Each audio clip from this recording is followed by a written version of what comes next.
Moving on, United States Secretary of Treasury Janet Yellen has called out China for using its global market position to an unfair advantage.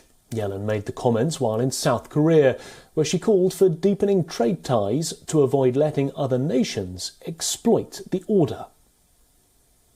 China, which has directed significant resources to seek a dominant position in the manufacturing of certain advanced technologies, including semiconductors, while employing a range of unfair trade practices to achieve this position. To be clear, China has benefited enormously from being part of a global system, a rules-based multilateral system.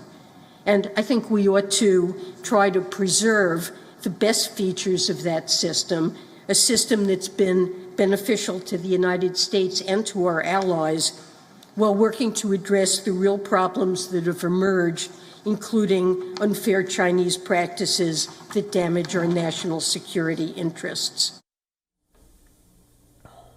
Yellen called on countries to engage in what she called friendshoring to lower economic risks for participating economies. In recent times, Yellen has often brought up the word friendshoring. It refers to countries with shared values agreeing to trade practices that encourage manufacturing and reduce risks to supply chains.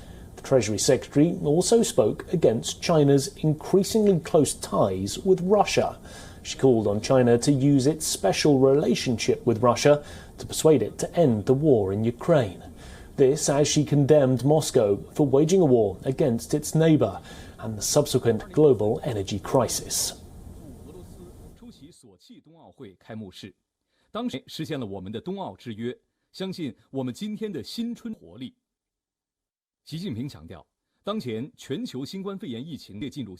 ，Russia's illegal war and the global energy shock that has followed underscores the need to protect ourselves from dependence on foreign oil that makes us vulnerable to the whims of authoritarians like Vladimir Putin.